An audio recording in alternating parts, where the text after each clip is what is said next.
Hello, everyone, and welcome to this episode of the Higher Ed Geek Podcast, episode number 37 with Brielle Hayward-Piatkovskyi. She is an old friend of mine from my undergrad days at the University of Delaware, so it was really great to reconnect with her recently and then jump on for this podcast here. So she's doing really interesting stuff with her Ph.D. studies and is just a proper geek. I've always appreciated that about her, and so we just talk about what she's into, the work that she's doing, and all that good stuff. So strap in for a awesome episode. And after this brief message from our sponsor, this is episode number 37 with Brielle. This episode of the Higher Ed Geek Podcast is brought to you by Top Hat, the teaching app that makes active learning come to life. Top Hat already helps thousands of college professors create their perfect course, both inside and outside the classroom. It's a suite of easy-to-use apps to engage your class, adopt incredible next-generation textbooks, or to run tests within a secure digital environment. Best of all, it integrates with all of the popular LMS systems and doesn't require IT approval to get started. See why professors in over 700 colleges and universities across North America already use Top Hat to power their classrooms. Visit tophat.com/higheredgeek to learn more. That's tophat.com/higheredgeek. Yeah, we will go ahead and dive in here. Appreciate you spending some time chatting with me here for the podcast, Brielle. And this is sort of we crossed paths, I guess, again after a couple of years. We have a University of Delaware connection where I went to undergrad and where you're currently pursuing your doctorate. So I'll be curious to hear kind of more about your journey and things that you've learned and the things that you geek out about. But we'll start off as we always do. If you just want to share an introduction of who you are and your professional journey, how you got to be where you are today, then we'll kind of dig in a couple of pieces of your journey. Sure. Thank you for having me as well. Yeah, my pleasure.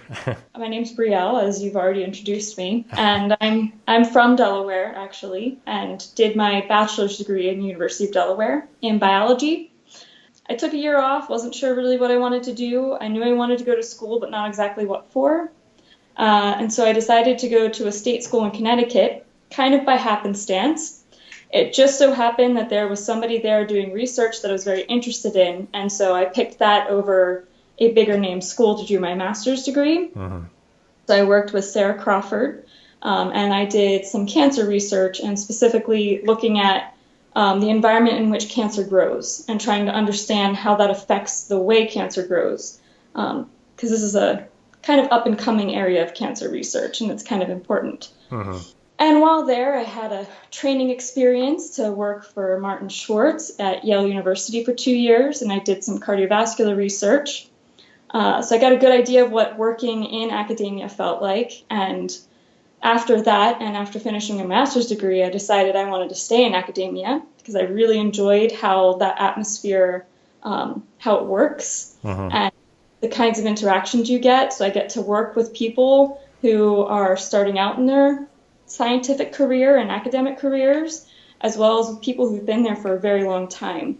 And it's just, you really grow in that kind of an experience. And so I decided to do my PhD, and University of Delaware has a great program and a lot of really interesting research going on. So I decided to come a little closer to home. Yeah, very cool. Well, I guess maybe now, since you've had very distinct, different experiences, we go to talk about people's sort of undergraduate experience, what that kind of gave to them personally and professionally. But I guess if you can think of anything from kind of each part of your journey so far, like what did your undergraduate experience at UD give you? What did, this kind of, like you said, kind of by happenstance, you went somewhere different, but I'm sure you learned some stuff and all that. So like, what did those different parts of your journey give you as you're, pursuing, it's going to be like a long kind of process for you. Like it seems like it kind of cemented that a little bit more for you. So I guess what were those kind of morsels that the different experiences you've had so far, like what do those give you?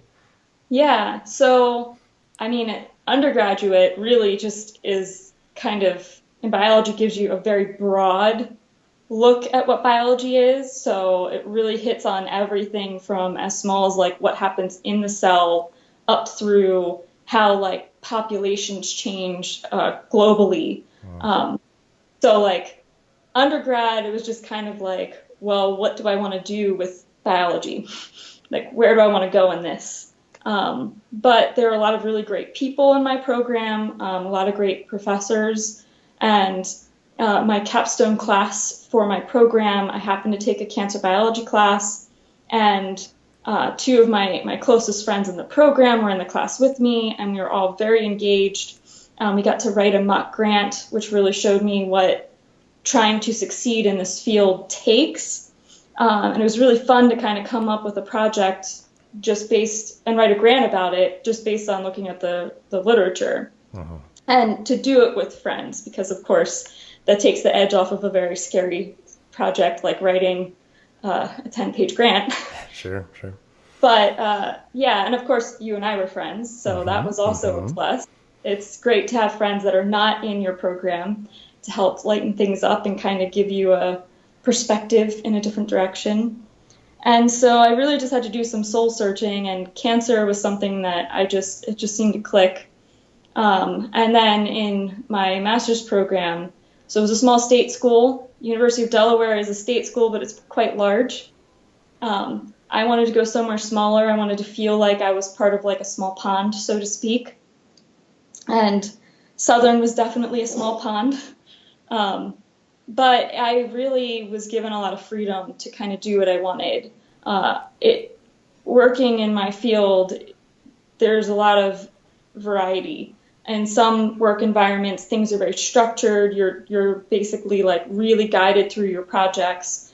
Whereas other places like where I went, it was very open, and I could kind of just play around and, do messy science, so to speak.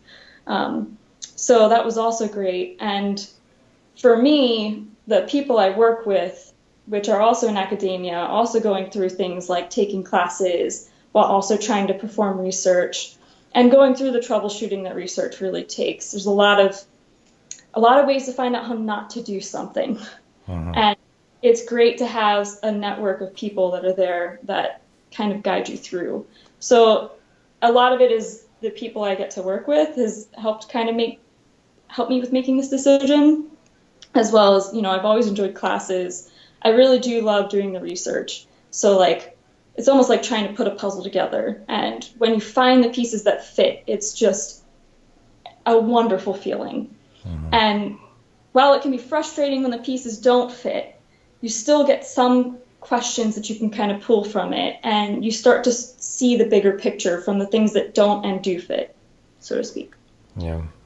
There's a combination of those things that, I might have had a more winding path than most people. A lot of people go straight into the Ph.D. from their bachelor's, but in a lot of ways, it's really made me appreciate what research has to offer and has given me better focus. Yeah, and I think that makes sense. And just you saw something different, and you did that, and you appreciated, what made it unique, and then, you made the decision to come back to an environment that was familiar, but obviously doing something very different than what you were doing before here. So you're seeing different, aspects of the institution, different light and stuff. And I think, it's kind of good on you for, just taking that tangent. And I think exactly what you're saying too, of just if you do something and you didn't have the result that you wanted from it, it's still just that curiosity of well, why? Why did it end up that way? And you just sort of obviously in the literal experiments that you're doing, testing a hypothesis or something, but also just it could have been obviously that different way where it's you go to Southern Connecticut and just be oh, this is awful, I don't like it. But you start to realize what is it about it that I don't like, and what is it that I do prefer? But if you're always in the same environment or doing the same things, you might not understand or have kind of the self-awareness of oh, I do like being at a bigger school. I like being in Delaware. I like, you have a little bit more of well, because it's, kind of compared to that other thing, versus you just have nothing to compare it to. So it's just this is fine and I don't mind it, but I just don't know what else is out there. So I guess all of that kind of stuff is what sort of stuck out to me. So it's cool. Kind of that was the stuff that's coming to mind for you now, sort of, when you reflect back on the experience and everything. So obviously all of that bringing you to where you are now, what is it, if you just want to dig in a little bit deeper with the current work and research and everything that you're doing now, or the classes and stuff that you're taking, what do you enjoy most about what you're doing right now? Yeah, absolutely. So I really love what I'm doing right now. And even though I'm still in the biology department, all of these kind of places I've been have always been in biology, like straight biology. But the things that I've done in my research in these places has really hit on a lot of other disciplines. So I had a fellowship in my master's program that focused on chemistry. My master's thesis was focused on like the environment that the cells grow in. So that's touching a little more on engineering. I worked in a mechanotransduction lab, so that gets into biophysics. So I've actually ended up in a biomedical engineering lab, even though I'm in the biology department. And even though I'm doing a lot of pure biology, I'm working alongside a lot of engineers who are doing some really cool things that could help my own research, and I can get a grasp on how they do these things so that in my future I could maybe use some of these tools and approaches that they use. But it's a really interdisciplinary group. So there's a lot of us that come from various backgrounds. We've got a chemist, some chemical engineers, mechanical engineer, I'm the biologist. A lot of the biomedical engineers have like various different backgrounds in everything ranging from like very biology to like instrument design. And I'm doing a lot of cardiovascular research. It's not really cancer, but it's still somewhat related, and it's something very near and dear to my heart. And our lab is a developmental lab, so we are trying to address diseases that affect babies, essentially, in one way or another. So one of the big things that we're focused on is bronchopulmonary dysplasia, which is referred to as BPD, and it's a disease that affects prematurely born infants. So an infant that's born greater than 10 weeks early needs to be ventilated, and being ventilated can cause lung damage, which can require that that infant remain on a ventilator. And if that happens over a certain amount of days, that baby will be diagnosed with BPD, and that can be a lifelong disease with issues with breathing. And so we are very interested in trying to understand what this disease is and how this disease works, so that we can focus on how do we prevent this disease from happening to infants. Yeah. So that's part of what I work on. I'm working on the cardiovascular side of that, because this damage causes damage to the cardiovascular system, which is very crucial in the lung to allow for that gas exchange to occur so that, you can survive. Yeah. So we have other people who are working on more of like the lung and the organ itself, and I work more on the cell side with the cardiovascular system. Right. Well, I guess that's just like, because I know some research might just be more theoretical. Like this seems like a very like practically driven, like you're trying to find a solution for a very specific problem. Is that something that kind of like you're saying, like it kind of like resonates with you personally in terms of just having that very like that kind of focus versus maybe just doing something where you're like, I guess maybe not as, as driven towards a solution. I mean, it's a little bit of, a world that's foreign to me, but I guess I know sometimes people might not be, working as kind of directly towards specific goals. It seems like you might be, or, and maybe I'm wrong, but I guess is that sort of like that focus sort of, part of the draw for you in terms of like what you kind of, keeps you driven, keeps you at it day after day? Yeah, so biology is a really crazy field in this way, because you can get everything ranging from discovering something for the sake of discovering something to, trying to cure diseases. And even though our focus is on BPD, I am a little more on that basic side of trying to understand like how this works. But what definitely drives me is knowing that figuring out how these pieces fit together could save lives. Like that's maybe why I got into cancer research initially. Cardiovascular disease is the number one disease that can kill you. It's even worse than cancer. So, it's still in that realm, but I guess connecting it to a bigger picture is something that's always resonated with me as well. Like, why do I do this research? Like, this will hopefully help save people from suffering in some way. So that is definitely a focus for me. Definitely something I am deeply interested in. And I actually forgot to mention the most important part of my own project. BPD is really important, but the bigger kind of question that comes out of BPD is that it has a sex component to it. Males are way more likely to develop BPD than females. And this is well known clinically, but at the research level, this hasn't been something that has ever really been addressed. Almost all research on BPD was just no one specifies what the sex of the material they're working with is. But there seems to be something about male versus female infants that really affect the likelihood of developing BPD. And actually, BPD carries a mortality rate. About 50% of those who get diagnosed with it actually die. So a lot of male babies are dying from BPD compared to females. So I'm also trying to tease out what makes the male and female cells different and how this relates to BPD. So that's more of the basic side, looking at male versus female. But the bigger overarching theme is that I'm trying to help provide what these differences are so that we can start to translate this into how do we better the odds for males and hopefully better the odds for all babies. But let's start with the most affected group. Right. Yeah. Interesting. Yeah. Well, and I guess, it seems like, you're, and imagine you'd have to be news to a certain extent. And I guess one thing, the one point that came to my mind, that driver, which I appreciate, of just trying to reduce suffering and, just do right by people, give something that is beneficial to the work that you're doing. Because some people, I'm sure it might be maybe it's more of the people working pharmaceutical sales or something, but if you're researching a thing, it's oh, cool, this could probably make a lot of money, and this drug that will sell or whatever. It's just you're in it, and I feel like you're doing it for all the right reasons, which is awesome. But I guess what I was going to say, I feel it sounds like you're a curious person. I would imagine you would have to be just always curious and wondering why, and trying to find those answers.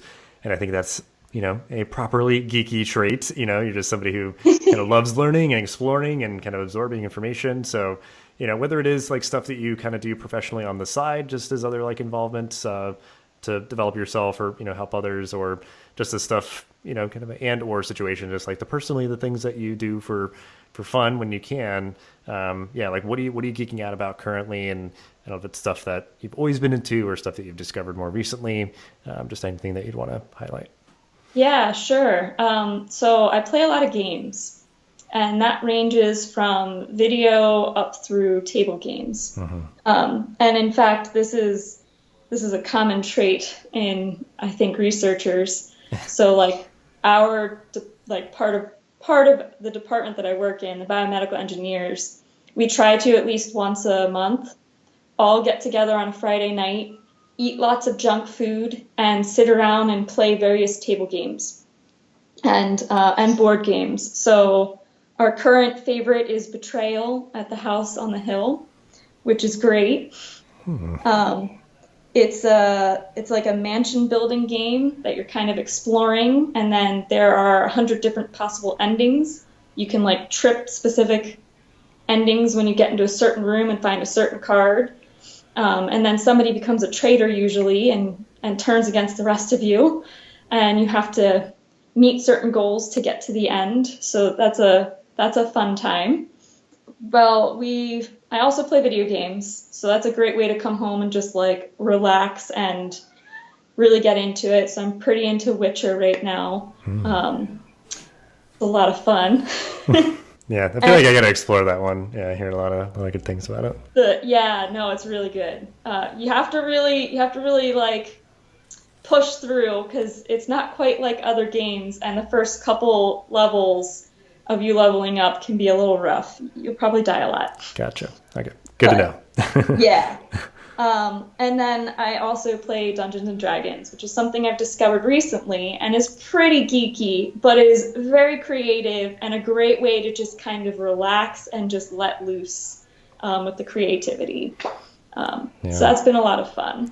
Well, yeah, and I know we had a guest a couple episodes who recently discovered D&D, and Yeah, I mean, I played it back in the day with my brother and some of his friends and stuff, and it just is like I've garnered appreciation for it. I think it, it gets a bad rap is probably, one of the dorkier things you can do, but yeah, Yeah. like it just, yeah, you get like, because I likened it to almost like you're doing improv or something. Like it's very like articulated, structured improv. Because like if you're doing it right, you're gonna be like, okay, what would my character do? Like what would they say? Yeah. And you're like totally getting out of your own head and just like doing that. And you can do it if it's like fantasy or sci-fi or like a lot of the kind of popular universes have their own like role playing game version or whatever. So it could even be like, oh, I really love Buffy the Vampire Slayer, and I want to play a role playing game in that, or like, or just kind of like straight Dungeons and Dragons. So yeah, that's awesome, and I think you've got kind of all your kind of your street cred there, because I think like I've been trying to really get into gaming more. Like I've done that all my life, and I've always I guess still always like keep tabs on it, just kind of knowing like, oh, that game looks cool, or I'm kind of seeing what people are talking about and whatever, and like I feel like I'm like so behind now, where people be like, oh, do you play this? Yeah. You play that? And I'm like, all my cred is gone, man. I'm like, I was just like giving myself a break, because it's like I got a lot of other stuff I got to do. So like I'm doing my best here. But yeah, I mean, board games, I think that, because I know I was just talking to somebody about this too, just like missing doing like couch co-op or like, playing against my brother, like right next to me kind of thing. And I think board games are kind of supplementing that, where it's like, okay, yeah, we can like hang out together in person and, do something fun, because anymore I'm either just like playing online or playing solo in a game. So yeah, it's cool. I guess that stuff. Yeah. since you brought it up, I should mention that my husband, a friend of ours, and myself, we do play Diablo together. So it's almost like the old LAN parties, except for it's on a console. But that's great, where we just get together and we just start running through dungeons together and destroying everything, of course. But yeah, no, it's a lot of fun and a good way for me to just kind of let loose and be social. I don't do it often enough, but I do try to fit it in here and there. Helps refresh the mind, focus on something else for a little bit. Yeah, I need to. I was just talking to my brother about Diablo, so I feel like that's going to be one of my next purchases. But, well, I guess, yeah, well, put that out into the universe. Like people keep me honest, so have to follow up on how I enjoy it. But, well, yeah, I guess you mentioned like that kind of intentionality. I mean, just fitting it into your life, or like making sure that you're getting together for those like monthly board game parties and stuff like that, like game nights and stuff. So, putting that energy out there, like how is that, obviously it's just the relaxation, but anything else maybe in terms of like your hobbies and things that you've done, like how have those positively contributed to your life, to, if you want to kind of dig deeper into that, of any sort of anecdote or just sort of like, like life advice or tip that you've kind of garnered from, maybe doing something very unique like D&D, or just making the intentional effort to make sure you're making room for the things that bring joy into your life. Yeah, absolutely. So for me personally, I think most of us can agree that when you focus on one thing for too long, you really get fatigued. And you can start going in a circle in your thoughts. And especially, it's like my job has a lot of times where things are not working. And when you just keep doing something and it's not working and it's not working, you get really discouraged. And this happens to anyone who's doing research. It's very common.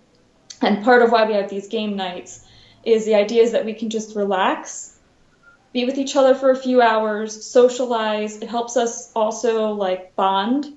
So everyone that's various labs who come to these events, so it's not just my lab, and we're all pretty close knit at this particular facility. So like anytime we're having a problem, we can go to anyone who's there, and we feel close enough that we can like talk about what's wrong with our research. We're all doing extremely different kinds of research. Everyone's working in different parts of the body, so it's not even like we have a tissue that's similar between us. And yet like we're all very close knit and we're all aware of what everyone else is doing. And I just find that like when I come home after my brain is like exhausted itself, even just watching Netflix for an hour can kind of help reset that. And by, the end of watching some episode, like my brain has already like refreshed itself. And I think that's really important, and something that especially undergrads, I know I didn't appreciate this as an undergrad personally, and most of the undergrads I know now definitely don't appreciate this. But you definitely need to reset your brain. You definitely need to give it a break. Let it focus on something else, because in the back of your head, you're going to process all those things that you were trying to process and you're struggling to get through. It will happen. You just gotta put it on the back burner to let your brain work it out while you just take a break. That is the biggest piece of advice I could give anyone who's really going at it in their studies. Mm-hmm. Yeah. Well, because I think that those are like, there's so much value in like the hobbies that we do, the side project, and having that awareness of how valuable they are, so that you're making sure to make time for them. And like, I think, those like two pieces of what you said of just like, sometimes like, I'm sure it's just like venting about like this frustrating thing that was going on, but other times it could just be that like second pair of eyes. You're like, oh, I'm really struggling, to do this. And somebody could be like, well, have you ever tried doing it this way? Or, oh, I encountered something like that, and this is what worked for me. Or even just like what you're saying, you kind of just like check your brain at the door, plop down and watch a show or something. And it could be, because again, I feel like, I don't know if you'll recommend anything in particular that you do, but like, or like, like that you watch, but like, because I feel like so many like high operating, like high achieving people watch like the trashiest reality television because they just really need to like check their brain. But it's like doing that, and like sometimes even if it's like just being bored or just being quiet, like, cause I'll just like drive with the radio off and just like, I'm, basically on autopilot because I've driven it, a million times, so I know, where I'm going, kind of thing. It's like you can, allow that room to like slow down, allow for inspiration and that idea to come through just kind of slowing down and, sometimes even just like tuning out. Because, I think there's that societal pressure to always be just like, well, what's next? Like, what am I doing? That's like that. It's hard to just turn that off and quiet and just be still, but it has a lot of value just in terms of reducing your stress. But you could find that solution, like you're saying, like processing all that stuff that was like getting inputted in throughout the day.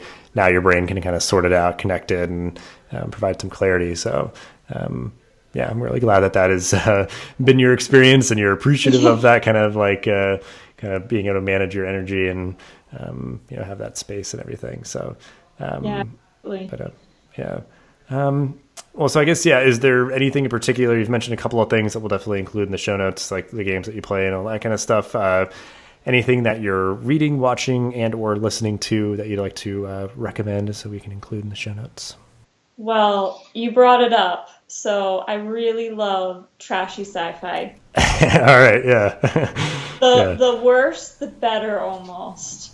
And I can't really think of any specific examples right now. But it's definitely one of those when Netflix used to have like ratings instead of how close it matches you. If it was a sci-fi show that had 1 star, that's what I would pick. Right. So is it like stuff like on par with like Sharknado, just really like kitschy or kind of like poor, like the CGI is like low quality, but it's just sort of like funny, like that kind of stuff? Like, is that sort of like it's what it is? It's more like outlandish. Okay. Right. So Z Nation, which is more fantasy than sci-fi, was poking fun at like the zombie craze. Okay. But the first season, so Z Nation later seasons doesn't fall into this as much because they understand that it's bad. I like it when they don't know they're doing a bad job. Right. But their first season was so bad, and it looked like they were trying so hard, but it was just so bad. It was quite entertaining. Gotcha. Yeah. It was like the overacting. Right. Yeah. And the like really bad puns, and then like trying to be like really serious but kind of joking and over the top about the zombies, which zombies in and of themselves are just great. Really just bad science, but great. I mean, most of them are pretty bad science, but still love it. Absolutely love it. Yeah. I guess it's good. Yeah. You imagine sometimes like, in any capacity, like, if you're cursed with too much knowledge and you can never enjoy stuff anymore because you're just like, you're completely wrong, about history or about like how politics works or something. Yeah. So yeah, it's good that you can still enjoy like bad science because like, yeah, there's so many like tropes or cliches that are just like always, go-tos for stuff like that. But yeah, it's just like, yeah, the self-importance and like, the earnest, where they're just like this is like good. We're gonna try and like really, commit to it and stuff. And like, yeah, sometimes it does like lose a little bit of the appeal if it's like oh, it's bad and we know we're bad and we're like leaning into it or like winking at the camera. If it's just like, no, like you're really thinking you're making like a masterpiece and you're kind of missing the mark. So no, that's great. They never run out of bullets. Okay, one of the, yeah. that's like my favorite part. They don't conserve them and they always have them. Mm-hmm. Right, which it's like there's no like conflict or like there's no like, oh, they're like surviving. It's like, yeah, this is essentially an 80s action movie. Like they just unlimited ammo and like, which those are also good. Like trashy like any like Schwarzenegger movie from the 80s. Like it's brilliant. Well, I guess, yeah, anything else that you might want to recommend? I don't know if you're like, if there's like a Spotify playlist that you love or a podcast or anything else you might be reading that you'd want to recommend. Yeah, so unfortunately I'm not reading anything. Most of the reading I do is like papers, and I don't want to read anymore. So I can recommend great journal articles, but that's not going to help anyone unless you want to go to sleep.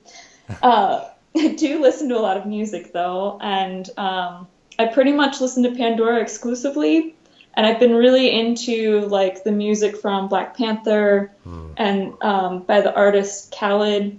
There's just something about the way that he puts his music together. It's got really interesting sounds that go along with the lyrics, and just a really good sound. So like when I'm working in the lab, it's calming while also being like interesting. So my brain can focus on that a little bit, and like I can get really zoned into what I'm doing in the lab. So yeah, stuff by him, and I guess Nikki Heeden is another one of my favorites. She's also got like a almost like bluesy feel, but modernized. Yeah, and then the Black Panther soundtrack is amazing. Yes, so that is definitely something I'm listening to. Yeah, heavy rotation. And I guess, because I think I've now been using Spotify in that similar way of what, like, when Pandora kind of came on the scene of just sort of like, because Spotify has like the Discover Weekly, they'll kind of like curate different kind of music for you and stuff. So it's like, yeah, if you're just like, yeah, I really like this, and it'll give you stuff that's like that. And, if you're like, yes, no, yes, but then if it's like you have a go-to as well, you can just, listen to that. But, cool. Well, yeah, we will wrap up the episode here as we always do. If you want to just highlight something or things that you are looking forward to in your job, life, and or the world. Oh, sure. So I'm looking forward to the current aspect of my project I'm working on. So I'm doing a lot of kind of like, I guess the term would be genome to phenome. So looking at how like the genetic makeup of us, so I'm working with human samples, that our genetic makeup and how things are expressed, how it affects the behavior of the cells. So that's really cool. There are sex differences there. So like males and females have different expression of genes, which makes sense. And that translates to different behaviors. And this is at the cellular level, which is something that might be surprising to some people. But even our cells have slight differences due to whether or not they have an X chromosome or a Y chromosome. I should say extra X chromosome or a Y chromosome. So I don't know, I think that's pretty cool, cutting edge. Not a lot of people are super focused on how sex may contribute to various diseases or how it may be different in males versus females. So this is something that's up and coming, and I think is really cool and interesting, and something people should really start thinking about. Wow. Yeah, I guess it does sound like you are onto something there, and yeah, because I think that, there's so many aspects of like health that if you're contouring it more to the individual, I'm sure it's just going to be that much more beneficial versus like just trying to kind of throw the same sort of strategies. It's just like, oh, this is just generally, when we just sort of throw at this sort of problem or anything like that. It's I'm sure there's a lot more nuances to it than that vary by sex or by just kind of culture background. Like there's so many different like factors and stuff. So it's cool that you're kind of digging into that one aspect that, like you said, a lot of different applications that could just be very beneficial to helping reduce suffering and all of that good stuff. So it's definitely something to look forward to, your commitment to that work. And I appreciate the work that you're doing and all that you've shared about all that good stuff. And I'm glad that you're kind of back in the general neighborhood. Look forward to trying to hang out again here soon. And just best of luck, continuing with your projects there. And just really appreciate your time. And I'm sure we'll talk again soon. Yeah, thanks. Thanks for having me and listening to me geek out. Anytime. This podcast is a proud member of the ConnectEDU Podcast Network, bringing together diverse voices and thoughtful discussions to the higher ed community. Check us out online at connectedu.network or on Twitter at ConnectEDUPod. Thanks for listening to this episode of the podcast. Make sure to rate, review, and subscribe so you never miss an episode. Thanks again for listening, and we'll see you in the next episode of the Higher Ed Geek Podcast.